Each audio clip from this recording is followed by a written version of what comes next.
Took me $18,000 to realize no car payment and a cheap car is the way to go. How much do you owe on it, you said? 68. Do you know how much your car is worth? Yeah, I know. The car is worth about $38,000.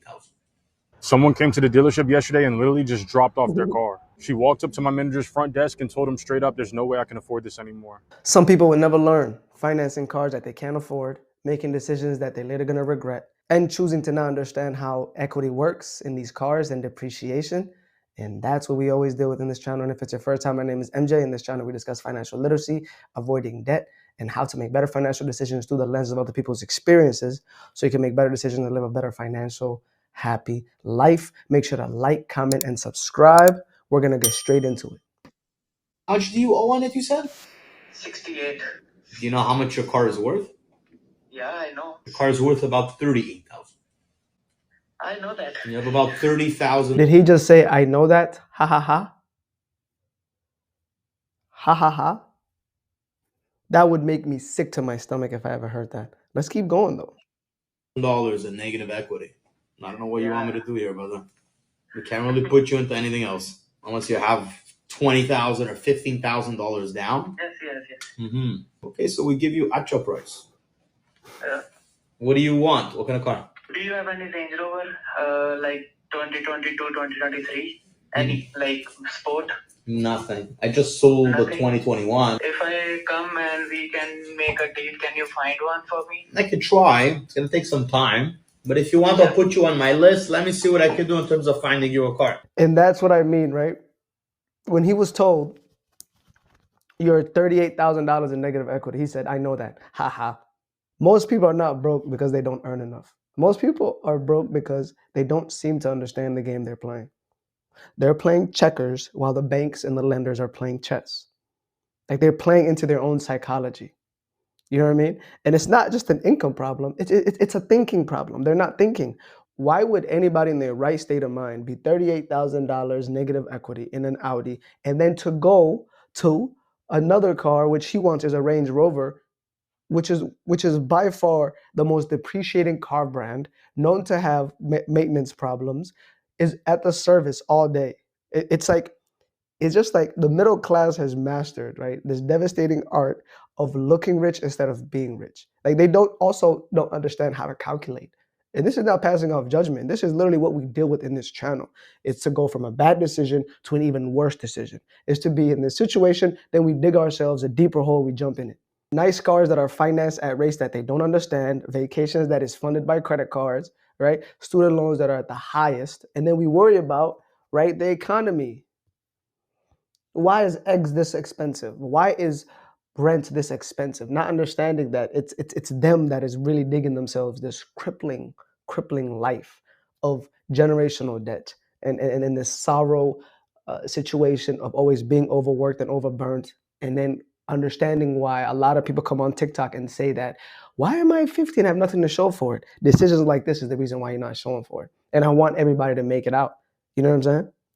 Literally. It took me $18,000 to realize no car payment and a cheap car is the way to go. Here's what I'm driving currently, my beautiful 2003 Toyota Corolla with 165,000 miles. And this is the car that cost me about $18,000 over the course of 3 years. I don't know why it's tweaking like this, but it's a 2020 Kia Stinger. I paid $354 a month for 3 years. Mind you, this was my first car I had when I was about 18 years old. It was a Hyundai Sonata. I paid it off and decided to take the money after selling it and put it down on the Kia Stinger. I was working in insurance as a 19-year-old, and they told me, hey man, you're going to want a car that you can love to drive if you're going to be driving long distance to your appointments, blah, blah, blah.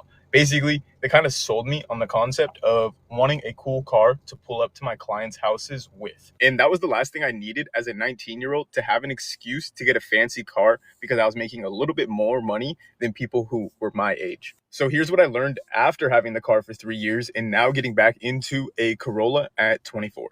Having the fancy car was cool for about 6 months to a year until I realized I'm paying so much money just to drive this thing, and it doesn't make my life any different. Yeah, girls might be like, dang, you got a nice car, but if you don't have game, you don't have game. whether you got a car or not. The homies loved it, but they also loved the simple cheap car. So it doesn't really matter if you got real homies, they don't care what you're whipping in. When I first hopped in the Corolla, it was pretty humbling because some people might see it as a beater, but after being in that nice car for 3 years and having fucking roll down windows, it's a little humbling. For me, maybe it felt like I needed to be humbled because honestly, now I have more money in my savings. I'm able to invest more money every month and I can go on vacation or do the things that I want because I don't have to worry about spending and saving almost $400 every month on just driving.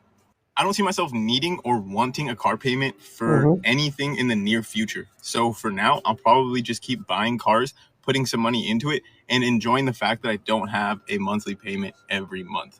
So that's what I learned from spending $18,000 on a brand new vehicle. Hey, all I'm gonna say is I co-sign this. You know what I'm saying? I really respect this. And it is true, right? A lot of people play this game of contest, right? Your jobs will tell you, especially if you're in sales, even in sales, right? They'll tell you, hey, you need to look good in front of the clients. That is the most dumbest and the craziest advice I've ever heard of. It's a job. At the end of the day, if you're a good salesman, you're gonna sell. They don't care about your car. Is the product good? And can you be articulate enough to sell me the product without any extra BS? You know what I'm saying? Guys, if you have, like he said, real friends, they don't care. And at the end of the day, and the reason why I put this video here is because I can relate to this. And I want anybody watching this to also relate to this. I also have something that happened to me in my own experience. And I told you guys in my last video that my Lexus got rear-ended and was totaled. And now I got the payout from the insurance. And guess what kind of car I bought? I didn't go take that money that I got from the insurance and put it down towards a nice car with bells and whistles. I literally went on Facebook Marketplace, seen this lady post it literally within 2 hours. I seen it. I hit her up. I said, when can I go see it tomorrow? Because I was trying to be the first one to get it. She listed it for $1,800. I got it for $1,500. I'm gonna put the video here if you guys think I'm lying. Roll the clip.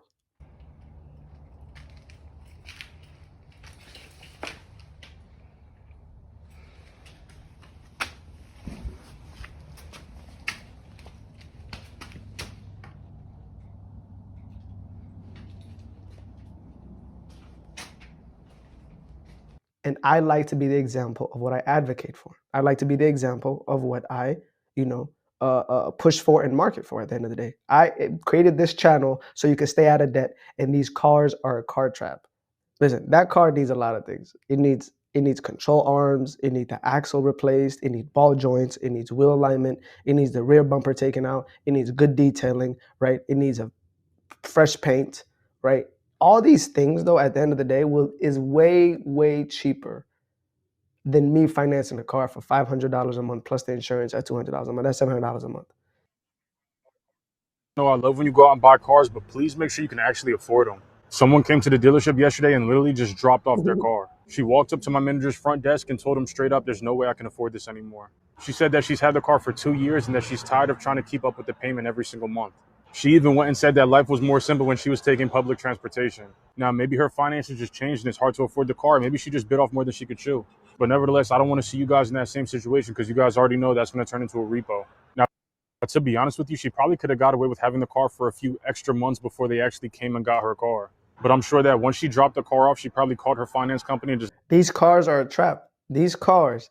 At the end of the day, can I say something honest? The people in these comments are saying things like, it's not that she can afford it. Things were different 2 years ago. The economy is draining people. Bro, things change. The economy is evolving. The economy does not care about you at the end of the day. The economy does not care about somebody that doesn't have a car payment or car payment. At the end of the day, it's the personal choices you make that determine if you're going to have a good life or a very sad, miserable life. Stop listening to people like this. These are people that are enablers.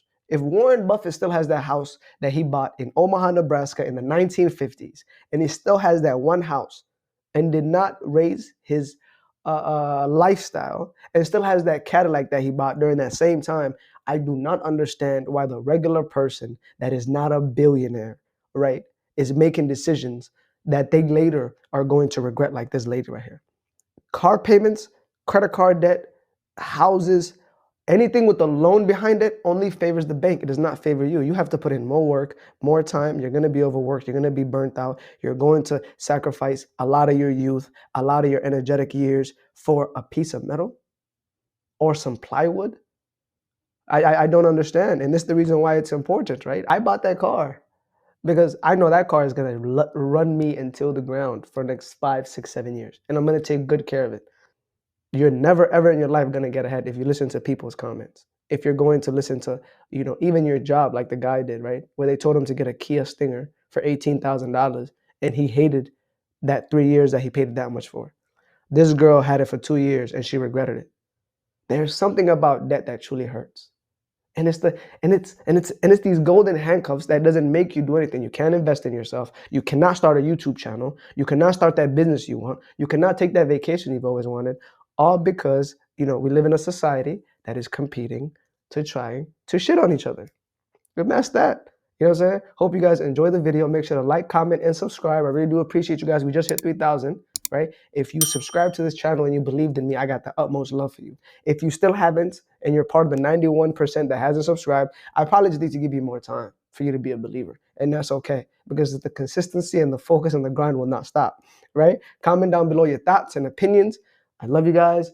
And like I always say, be good, do good, and I'm going to catch you guys on the next one. Peace.